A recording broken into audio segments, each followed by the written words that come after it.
Have you ever thought about that even a good thing can turn into an idol? Let me show you how it works. You see, you take this good thing and you make this good thing more important than God. And because that good thing becomes more important than God, it becomes an idol because it takes the place of God. You see, when a good thing becomes more important than God, it becomes an idol. And ultimately, that idol is going to do us harm. Because when a good thing becomes the most important thing, it kind of becomes the ultimate thing. And there's really one ultimate thing in life, and that is God.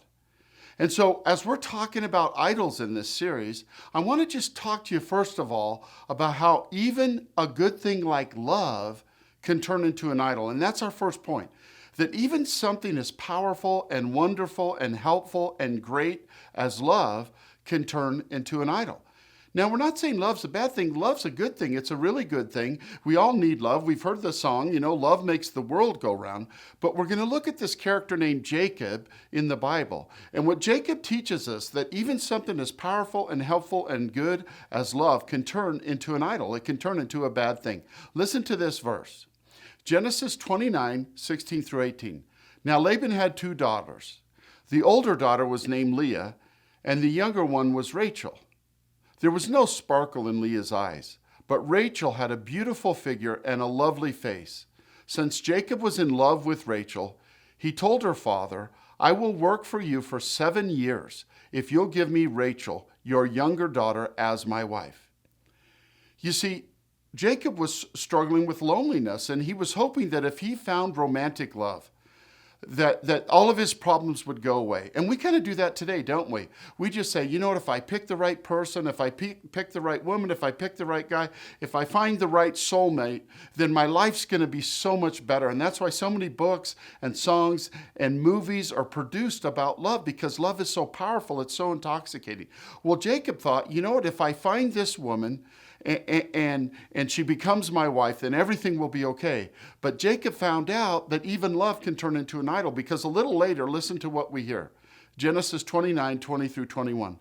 So Jacob worked for 7 years to pay for Rachel, but his love for her was so strong that it seemed to him but a few days. Finally, the day came for him to marry her. "I have fulfilled my agreement," Jacob said to Laban. "Now give me my wife so I can sleep with her." So here again, Jacob saying, listen, if I get this wife, everything's going to be great.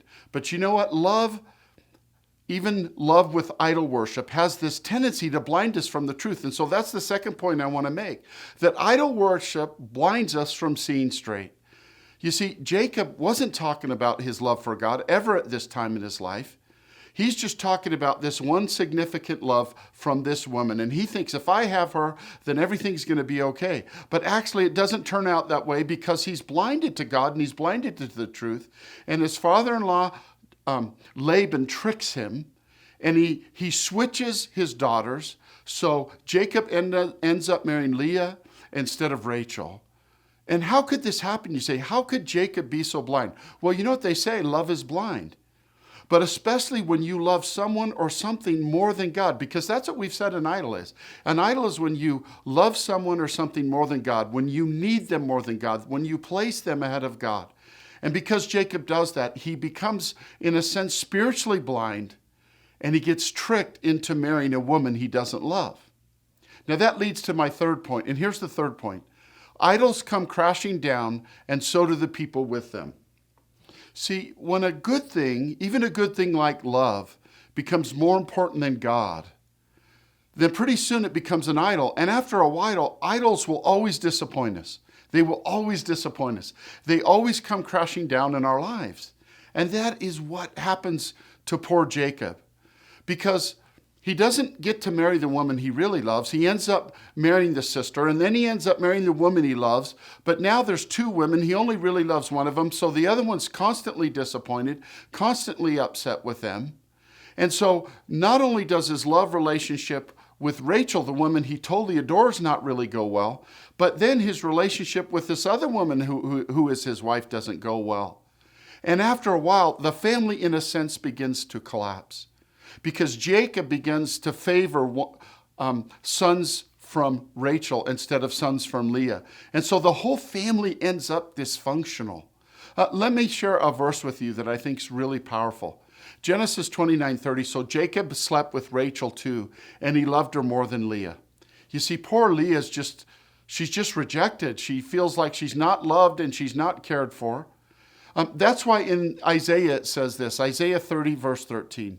Calamity will come upon you suddenly like a bulging wall that bursts and falls. In an instant it will collapse and come crushing down. See, that's why we say that idol worship always ends badly, because idols will always disappoint us. Whether an idol is a person, whether it's a place, whether it's thing, it can never take the place of God. And so when we worship an idol, even the idol of romantic love found in a person, they're not perfect people. And so we're always going to be disappointed. We're always going to be hurt. After a while, that idol does come crashing down, and usually the people associated with that idol does as well. And so you and I have to be so careful. There's only one person that can really satisfy our heart, and that is God. God is to be the deepest love in our lives. It doesn't mean we can't have other loves, but God's going to be the deepest love. So here's the final point about this, that only God can fill your deepest longing to be loved. Don't think for a moment that Jesus doesn't understand what it's like to be lonely and to be unloved. I mean, his own family rejected him. His best friends fled from him when things got difficult. Jesus knows what it's like to be lonely and not loved. And yet Jesus goes to the cross and he dies for you and me. Why? So that he can demonstrate love to us, so he can demonstrate, hey, we might not always be faithful, but he'll be faithful. But here's the lesson in the story of Jesus, that Jesus is the only one that deserves our deepest, deepest love.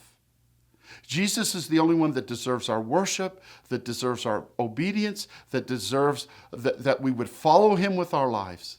I want to end with one last verse. Psalm 136:1. Give thanks to the Lord, for he is good.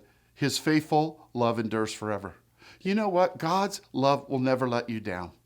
And the love Jesus has for you right now is deeper than any love you will experience in this life. And so never put a person, a place, or a thing above Jesus. Jesus needs to be our deepest love, our widest love. He needs to be our highest love, because Jesus' love will endure forever, and Jesus' love will never let us down. So never put a puny little idol, never put a counterfeit God in the place of Jesus. Jesus' rightful place is to be the great lover of your soul. And if he is the great lover of your soul, it'll make all of your other love relationships better. It's not that we can't desire them or have them. It's just they need their rightful place in our lives. So let Jesus be the great love of your life.